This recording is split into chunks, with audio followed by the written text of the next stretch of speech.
Criada em 1118 em Jerusalém, uma ordem de cavalaria chamada de Ordem dos Pobres Cavaleiros de Cristo e do Templo de Salomão, famosa como Ordem dos Templários. Ela era composta por 9 cavaleiros franceses. Seu objetivo, pelo menos aparentemente, era velar pelas conveniências e pela proteção dos peregrinos cristãos no território sagrado. Os templários estavam, nesta época, cravados no núcleo central do território de seus adversários, pois sua sede estava instalada em um edifício vizinho da mesquita de Al-Aqsa, uma doação do rei Balduíno II, o que sobrara do Templo de Salomão. Este grupo logo se consagrou, tornando-se poderoso nas esferas política, bélica e econômica. Ao longo do tempo, esta ordem obteve um grande número de territórios europeus, doados por benfeitores cristãos, dos mais diversos, dominando desta forma a grande parte da Europa. Corajosos e temidos, senhores de uma riqueza invejável, os lendários cavaleiros do templo defendiam a fé com a espada. Eles faziam votos de pobreza, obediência e castidade. Conheça a incrível história dos Cavaleiros Templários. Eu sou Sidney Góes e você está no Placebo. Vem comigo, que no caminho eu te explico.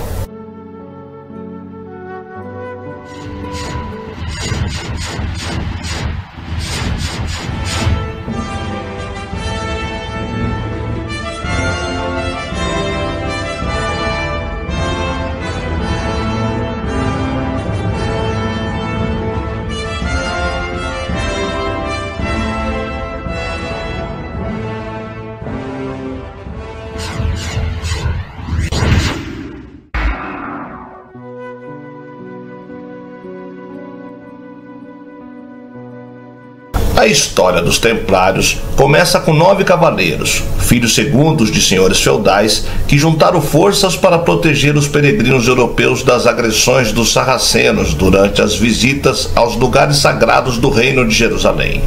O espírito das cruzadas contra os infiéis dominava toda a Europa nos séculos 11 e 12, e estes nobres guerreiros, chefiados por Hugues de Pains, estavam dispostos a morrer para salvar a igreja. Seguindo o exemplo dos monges tradicionais, decidiram abraçar a vida religiosa com votos de pobreza, obediência e castidade, fundando a Ordem dos Pobres Cavaleiros de Cristo. Porém, como a caridade não providenciava toda a logística necessária na proteção dos peregrinos, aceitaram de bom grado donativos reais. Do rei Balduíno II, receberam os cavaleiros a sua nova morada, um espaço real construído sobre as ruínas do Templo de Salomão. Conhecidos a partir daqui como os Cavaleiros do Templo, conseguiram, com a ajuda do monge francês Bernardo de Claraval, um incansável apoiante da causa dos monges guerreiros, a bênção do Papa em 1120. 9 anos depois, a primeira ordem militar da história, aquela que tinha assumido a missão de defender os reinos cristãos da Terra Santa e da Europa, seria aprovada no Concílio de Troyes. Por essa altura, as muitas vitórias somadas na luta contra os infiéis, bem como a imensa riqueza que geriam com sucesso e a fama de banqueiros íntegros, criaram em volta dos templários uma lenda em toda a cristandade ocidental. Servidores fiéis, cumpridores de uma rigorosa disciplina religiosa e exímios soldados. Os templários gozavam de um grande prestígio quando entraram em terras lusas para auxiliar Dom Afonso Henriques na formação do Reino de Portugal. Recompensados com generosas doações pelas façanhas militares, como a tomada de Santarém aos mouros, os templários ficaram proprietários de vastos territórios, onde promoveram o povoamento e edificaram várias fortalezas. Os cavaleiros templários eram monges guerreiros. Era uma ordem religiosa, com uma hierarquia inspirada na teologia e uma missão declarada, além de um código de ética, mas também um exército armado e dedicado à Guerra Santa. Mas então, como eles chegaram ao negócio dos bancos? Os templários dedicaram-se inteiramente à defesa de peregrinos cristãos a caminho de Jerusalém. A cidade havia sido capturada na primeira cruzada em 1099. e ondas de peregrinos começaram a chegar, viajando milhares de quilômetros pela Europa. Esses peregrinos precisavam de alguma forma bancar meses de comida, transporte e acomodação para todos eles, sem precisar carregar grandes somas de dinheiro consigo, já que isso o tornaria alvo fácil para os ladrões. Afortunadamente, os templários tinham uma solução. Um peregrino poderia deixar seu dinheiro na Temple Church em Londres, depois pegá-lo de volta em Jerusalém. Em vez de carregar o dinheiro até lá, ele só precisaria levar uma carta com o crédito. Os cavaleiros do Templário eram Western Union, conhecida empresa que faz transferência de dinheiro entre países das cruzadas. Não sabemos direito como os templários faziam esse sistema funcionar, nem como se protegiam contra fraudes. Os templários não foram a primeira organização no mundo a oferecer esse tipo de serviço. Diversos outros países haviam feito isso antes, como a dinastia Tang na China, que usava o Fei Quan, o dinheiro voador, um documento de 2 vias que permitia aos comerciantes depositarem seus lucros em um escritório regional e depois pegarem o dinheiro de novo na capital. Mas esse sistema era operado pelo governo. O sistema bancário oferecido pelos templários funcionava muito mais como um banco privado, embora pertencesse ao Papa, aliado a reis e príncipes ao redor da Europa e gerenciado por uma parceria de monges que tinham feito voto de pobreza. E os cavaleiros do Templário fizeram muito mais do que apenas transferir dinheiro por longas distâncias. Em seu livro Dinheiro Muda Tudo, William Whitman diz que eles ofereciam uma série de serviços financeiros reconhecidamente avançados para a época. Se você quisesse comprar uma ilha na costa oeste da França, como o rei Henrique III da Inglaterra fez nos anos 1200 com a ilha de Oléron, a noroeste de Bordeaux, os templários poderiam ajudar a fechar o negócio. Henrique III pagou 200 libras por ano por 5 anos para os templários em Londres, e quando seus homens tomaram posse da ilha, os templários zelaram para que o vendedor tivesse recebido todo o dinheiro. Ainda nos anos 1200, as joias da coroa foram mantidas no templo como uma forma de segurança para o empréstimo, com os templários atuando como uma espécie de casa de penhor. Os cavaleiros do Templário não foram o banco da Europa para sempre, claro. A ordem perdeu sua razão de existir depois que os cristãos europeus perderam completamente o controle de Jerusalém em 1244, e os templários foram dissolvidos por completo em 1312. Mas então, quem assumiu essa função bancária que eles deixaram? Se você tivesse presenciado a Grande Feira de Lyon em 1555, poderia conhecer a resposta. Ela foi o maior mercado para comércio internacional de toda a Europa. Mas, nessa edição da feira, começaram a circular rumores sobre a presença de um comerciante italiano que estava fazendo fortuna no local. Ele não estava comprando, nem vendendo nada. Tudo o que ele tinha à frente era uma mesa e um tinteiro.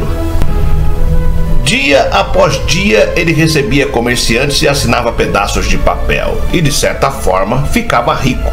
Os moradores locais olhavam para ele com suspeita. Mas, para uma nova elite internacional das grandes casas de mercadoria da Europa, suas atividades eram perfeitamente legítimas. Ele estava comprando e vendendo dívidas, e ao fazer isso, estava gerando considerável valor econômico.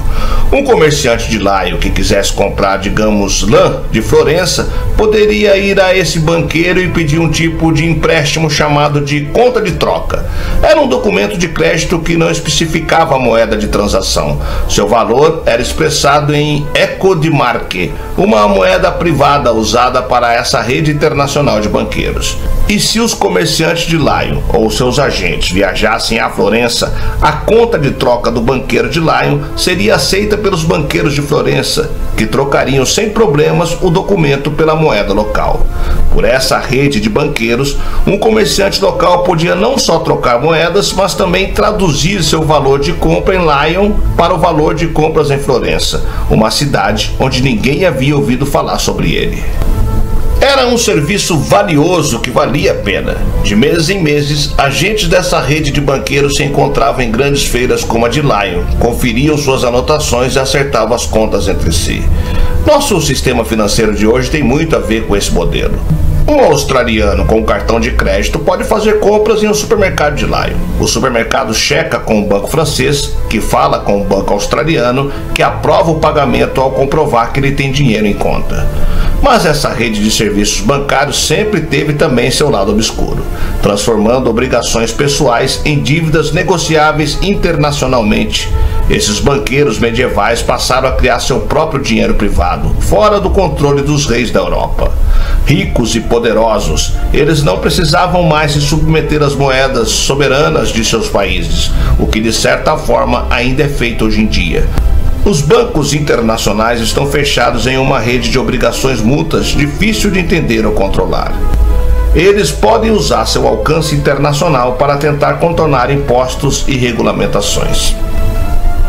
E considerando que as dívidas entre eles são um tipo claro de dinheiro privado, quando bancos estão fragilizados ou com problemas, o sistema monetário do mundo todo também fica vulnerável. Poucos governantes têm sido mais duros com os bancos do que o rei Filipe IV da França. Ele devia dinheiro para os templários e eles se recusaram a perdoar seu débito. Então, em 1307, no local onde hoje fica a estação Temple do metrô de Paris, Filipe lançou um ataque ao Templo de Paris, o primeiro de uma série de ataques ao redor da Europa. Os templários foram torturados e forçados a confessar todos os pecados que a Inquisição pudesse imaginar. A ordem acabou sendo dissolvida pelo Papa. O Templo de Londres foi alugado para advogados. E o último grande mestre dos templários, Jacques de Molay, foi trazido ao centro de Paris e queimado publicamente até a morte. Ambicionando a riqueza templária, o rei Filipe IV tentou se filiar à ordem sem obter o esperado sucesso. Com isso, decidiu instaurar uma abnegada perseguição religiosa, acusando os integrantes dessa ordem de praticarem rituais e difundirem crenças afastadas dos dogmas previstos pela Santa Sé.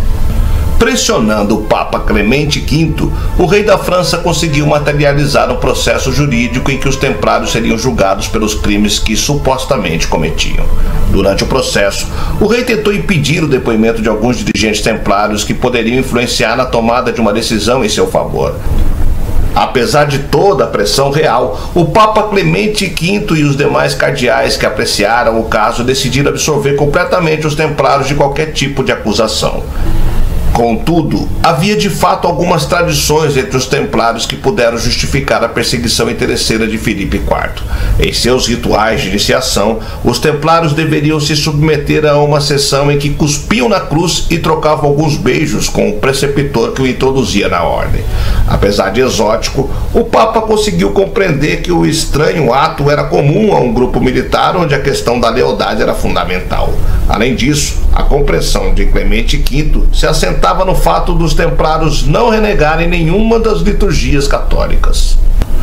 Apesar de a decisão ter frustrado os planos monárquicos, a tensão e a desconfiança cultivada com o incidente motivaram o Papa a organizar uma assembleia pública em 1308, onde dizia que a situação dos templários seria resolvida em um concílio que ocorreria 2 anos mais tarde.